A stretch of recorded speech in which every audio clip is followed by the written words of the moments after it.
Vamos lá, Felipão. Pra gente encaminhar pra esse fim, temos mais duas notícias ainda pra falar, tá? Essa live aqui nunca foi tão longa. A primeira delas, Felipão, é com relação Diga. aqui a John Textor, que assinou um acordo pra vender o Crystal Palace. Ou seja, o grupo Eagle Football aí tá ficando menor. E aí também a gente tá falando sobre aquele modelo de negócio, né? No caso aqui do Botafogo, que é vender jogador, ganhar dinheiro com isso, etc e tal. No caso do Crystal Palace, parece que o modelo era outro. Era comprar por um valor e vender por outro e ganhar dinheiro no fim da ponta. Vamos ver se ele fez isso? Vamos ler a matéria aqui do GE, que diz o seguinte: John Textor avançou seu plano de vender o Crystal Palace. De acordo com o portal The Athletic, que pertence ao New York Times, um grupo de empresários dos Estados Unidos, da Arábia Saudita, olha a Arábia Saudita entrando de novo na Premier League, chegou a um acordo para a compra do clube da Premier League. Segundo a publicação, a proposta apresentada após longa negociação foi de 185 milhões de dólares, o que vale a 1,1 bilhão de reais, dando exclusividade aos executivos envolvidos. Entre eles está Jason Kidd, técnico do Dallas Mavericks, cara. Puta que pariu. Dallas Mavericks da NBA. Jason Kidd, que foi um exímio armador, um dos maiores craques da armação da história da NBA, campeão, inclusive, olímpico pela seleção norte-americana, e que hoje é técnico do Dallas, falou um monte de merda na final do ano passado contra o Boston e se ferrou. Parece que ele vai ser um dos donos aqui do Crystal Palace. O financiamento do grupo vem de Mansur e Hayden Syed, dois irmãos nascidos na Arábia Saudita, criados nos Estados Unidos e que lideram um fundo criado para comprar um clube de futebol. Caso os envolvidos cumpram as condições do acordo, estará sujeito à aprovação da Premier League. Tem isso lá, tem que passar pela Liga. Textor tem, no entanto, outra opção. O grupo global de investimentos Sports Bank planeja adquirir ações da Eagle Football para investir na empresa americana e a partir daí tomar o controle do Crystal Palace. O Sports Bank inicialmente desejava comprar apenas o clube e chegou a oferecer 1,5 bilhão de reais, imagino, de acordo com o Daily Mail da Inglaterra. Se eles não venderam por 1,5 bilhão, eles vão vender para 1,1 bilhão? Não me parece o caso. Neste caso, Textor abriria mão do controle do clube da Inglaterra, que passaria a ser gerido pelo grupo de investimentos, que é liderado por Keith Harris, banqueiro e ex-diretor do Everton. Os dois grupos estão em processo de comprovação de fundos. Em maio, o empresário dono da SAF do Botafogo explicou o motivo de buscar vender o Palace. Aqui ele explica tudo mais, eu vou pular essas aspas para não ficar enfadonho, mas aqui ele cita, a matéria se encerra dizendo que além do Crystal Palace, a Eagle controla o Botafogo, o Lyon, o Molenbeek da Bélgica. O clube francês passa por uma situação financeira delicada, está proibido de contratar na atual janela de transferências, enfim.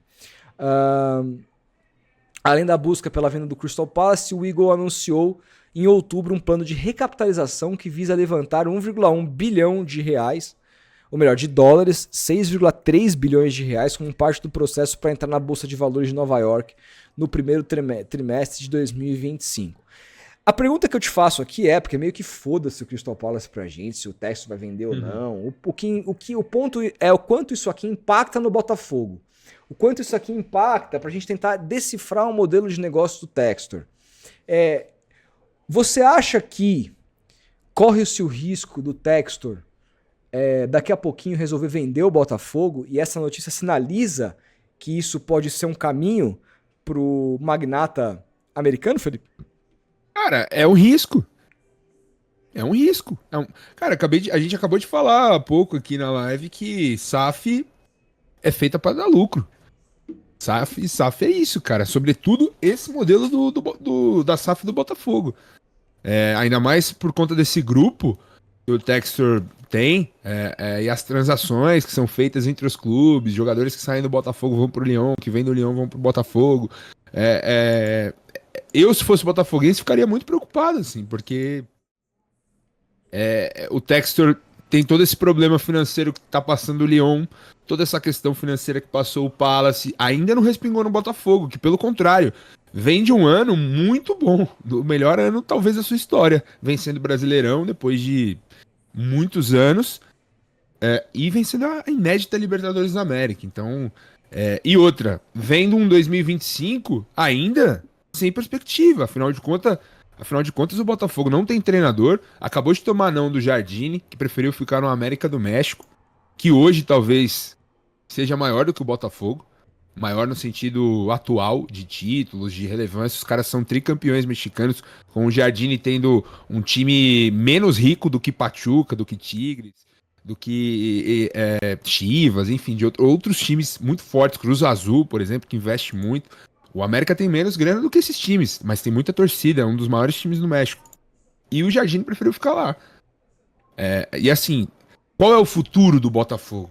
Essa é a pergunta. Tudo bem, o TF vive. Eu vivo conversando com ele, ele disse pra mim que tá preocupado com o Botafogo em 25. A questão do técnico e tudo, das mudanças do elenco. Eu até perguntei pra ele. Falei, cara, o Botafogo tá muito tímido no mercado. Quem que o Botafogo vai trazer? Quais são as especulações? Ele falou, cara, por enquanto, nada.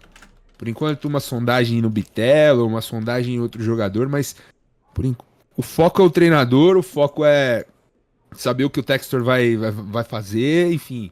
É justamente isso, cara. E é o único time da Série A que não tem treinador ainda, né? Exato, e é o atual campeão que vem de uma temporada espetacular, como eu falei, só que esse é o problema da SAF também. Dependendo do modelo, e sobretudo esse do Botafogo, você acaba ficando, depois da bonança vem a tempestade, você fica, meu Deus, e agora? Ganhamos tudo, puta, vamos manter esse time? Não, o Malmada já saiu, o outro parece que vai sair também, o treinador saiu, assim, o Arthur Jorge largar o Botafogo pra ir treinar na Arábia, velho, pelo amor de Deus, cara, isso é absurdo, velho. Isso é um absurdo. Até conversando com o TF, ele ficou puto. Ele falou, pô, o cara foi a torcida vê ele como um mercenário.